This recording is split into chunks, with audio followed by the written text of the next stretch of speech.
Hello friends, welcome to our YouTube channel crazy Shivayya 1. ఇప్పుడు మనం వెళ్తున్నాం, దద్దనాలకు వెళ్తున్నాం. దట్టమైన అడవి 30 కిలోమీటర్లకి వెళ్ళాలి. అసలు చూడండి, పుల్లో తిరిగే ఏరియా ఇదంతా. అక్కడ చించుగూడెం మనుషులు ఉంటారు, వాళ్ళని అడిగి వాళ్ళ వసతులు ఛానల్. మనం మాత్రం ఇక్కడ ఉన్న ట్రైబల్ పీపుల్లోకి వచ్చాం, చాలా అడవిలోకి వచ్చాం. మా ఊరు దగ్గర నుంచి ఒక 20 కిలోమీటర్లు ఉంటుంది. ఈ ఊరు చూడటానికి వచ్చాం. చూడండి ఒకసారి ఊరు కొత్త మీరు అందరూ. ఓకేనా గాయస్, చూడు అటు చూపిపోను ఒకసారి. ఈ గుడిసెలో ఎన్ని చూడండి, చాలా బాగా కట్టారు వాళ్ళు.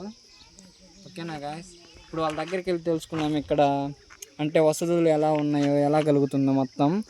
ఓకేనా గాయస్, వెళ్దాం రండి వాళ్ళ దగ్గరికి. పిల్లలు ఉన్నారు చూడు, బడికి వెళ్తారా మీరు? బడి ఏం లేదు ఇక్కడ, కట్టించారు బడి.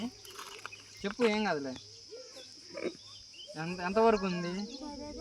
అదేనా? ఓపెన్ చేశారు? చేయలేదు, ఇంకా చేయలేదా? దగ్గరికి రండి, ఏం కాదులే. దగ్గరికి రా, ఏం కాదు. ఇల్లు ఉన్నాయా? తినడానికి ఏమన్నా గవర్నమెంట్ నుంచి రేషన్ వస్తుందా? రేషన్ మాత్రం కార్డు బియ్యం వచ్చినాడు స్వామి. ఇక్కడికి వచ్చి ఇచ్చిపోతారా, లేకపోతే మీరు మేము అక్కడ పోవాలి, అక్కడికి వెళ్ళాలా? అక్కడికి వెళ్ళాలా. ఒకవేళ మీరు బాగా లేకపోతే ఒంట్లో అంబులెన్స్ ఏమన్నా వస్తాయి ఇక్కడికి? ఆమె మాత్రం స్వామి 2 నెలలకు 3 నెలలకు జరగదు. 2 నెలలకు 3 నెలలకు వస్తుందా? అంతే. ఇంకా మేము త్రాగునీటికి ఇబ్బంది లేదు ఇక్కడ? తాగే నీళ్ళు అది కొద్దిగా అయ్యా, బోర్డు కొద్దిగా ఆగిపోయింది. బోర్లు ఆగిపోయినాయా? ఈ బోర్ ఆగిపోయింది స్వామి. ఆడ అది బోరే బీయలేదా ఇప్పటికి? ఏంటి అక్కడ ఏం బోర్ లేదా? అక్కడ ఏ బోర్, ఈ బోర్ నీళ్ళు స్వామి. ఇక్కడ బోర్ ఆగిపోయింది అంటవా? ఆగిపోయింది స్వామి. మీరు ఈ గుడిసె కట్టుకోవాలంటే ఎక్కడి నుంచి తెచ్చుకుంటారు కర్రలు? కర్రలు స్వామి ఎక్క మోసుకొని స్వామి కొండలకు వేయం తెచ్చుకోరా కొడక. కర్రలు గుడిసె బాగుంది, బాగా కట్టినాం. నీదేనా? నా కొడుకుది. మీ కొడుకుదా? అయితే నాది స్వామి, కొట్టము స్వామి. అది నాది ఇల్లు. ఓకే బాబాయ్. ఇల్లు నీకేమవుతారు? మనవాళ్ళు మనవరాళ్ళు మొత్తం స్కూల్ పంపించచ్చు వీళ్ళని. అయ్యా స్కూల్ కి లంజ కొడుకు. అయ్యా ఏ కొడుక, వాళ్ళు లంజ కొడుకు మోసం చేసినాడు. గుడ్డి లంజ కొడుకు వాడు. గుడ్డి లంజ కొడుకు 15 మంది రాజపీడు కొడుక. ఇప్పుడు 120 మంది ఉన్నారు స్వామి. ఇప్పుడు 120 మంది పిల్లలు ఉన్నారు. వాళ్ళకి బడి ఏం లేదు? ఏం లేదు. ఆడ బడి ఏదో కట్టించారుగా? ఆ బడి లంజ కొడుకు కట్టించి ఇంక ఓపెన్ చేయలే, అట్ట వదిలేసారు. ముందు ఆ స్కూల్ ఓపెన్ చేయాల్సిందిగా కోరుకుంటున్నాం పైనుంచి గవర్నమెంట్ వాళ్ళు. అంతేనా? స్కూల్ ఒకటి, మీకు నీళ్ళు వసతి కలగాలి, బాగా బోర్ వేయాలి, ఫుడ్ కి రేషన్ వీడికి వచ్చి ఇచ్చిపోవాలి. ఆడైతే ఇబ్బంది అవుతుంది. మాకు చాలా ఇబ్బంది కొడుక. ఆధార్ కార్డులు ఉన్నాయా మీకు? ఆధార్ కార్డు ఉన్నాయి, బియ్యం కార్డు ఉంది, అన్ని ఉన్నాయి. కానీ ఉన్నాయి మాకు. ఏమందట్లా మీకు పథకాలు? పథకాలు ఏమి లేదు కొడుక. మీ దగ్గర ఈ బాణాలు ఏమన్నా ఉన్నాయా బాబాయ్? తాత చూపిద్దాం వీడియోలో.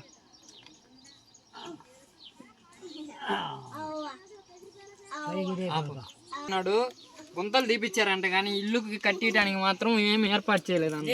గుంతలు మాత్రం తీసారంట, తీయటానికి మాత్రం. వీళ్ళకైతే చాలా ఇబ్బంది అవుతుంది. వానలు పడినప్పుడు చూడండి ఒకసారి మీరు, వానలు పడినప్పుడు చాలా ఇబ్బంది అవుతున్నది. వీళ్ళు చూడండి పైన పట్టేసుకున్నారు. గుడిసెలు కట్టుకోవడానికి అయితే కట్టుకున్నారు, ఏదో ఉండడానికి ప్రస్తుతానికి మాత్రం. గుంతలు తీశారు, కానీ గవర్నమెంట్ వాళ్ళు వచ్చి ఇల్లు కట్టేయాల్సిందిగా కోరుకుంటున్నాం. కరెంటు కోత లేదు, వసతి సరిగ్గా ఇక్కడ మాత్రం. చూడండి ఎలా ఉన్నారు, పిల్లోళ్ళు ఉన్నారు. వీళ్ళకి స్కూల్ లేదంటే ఏం లేదంట. ఆ తాతగారేమో చాలా బాధపడుతున్నారు, ఏం లేవు అని, మాకు వయసు అయిపోయేది అని అంటున్నారు. సరేనా తాతగారు? అంట, కానీ స్కూల్ మాత్రం ఓపెన్ చేయలేదు ఇప్పటికి మాత్రం. చూడండి ఒకసారి స్కూల్కి వచ్చి చూపిస్తాం మీకు. దగ్గరికి పోనీ అసలు స్కూల్ దగ్గరికి. స్కూల్ మాత్రం చాలా బాగా కట్టించారు. ఉయ్యాళ్ళు ఇవన్నీ కట్టించారు, ఉయ్యాళ్ళు దిగిపోయాయి. ఈ స్కూల్ చూడండి, స్కూల్ కూడా ఒక రేంజ్లో కట్టించారు. కట్టడానికి మాత్రం ఇక్కడ మాత్రం పిల్లలకి చదువుకోవడానికి ఇది ఓపెన్ చేయలేదంట, కట్టించారంట. కట్టడానికి అయితే పేరుకి బుక్స్ అవన్నీ ఉన్నాయి, కానీ మరి సారోళ్ళు వస్తుర్రో రావట్లేదు స్కూల్కి మాత్రం. స్కూల్ ఓపెన్ అయ్యి ఒక 3 days అది హాలిడే కదా, వస్తున్నారు అనుకుంటా. స్కూల్ మాత్రం చాలా బాగా కట్టించారు. అంత పల్లెటూరు ఏం చూడండి, వాళ్ళు వసతులు ఎలా ఉన్నాయో. సరిగ్గా వాటర్ లేవు అంట, సరిగ్గా ఏమి లేవు అంట.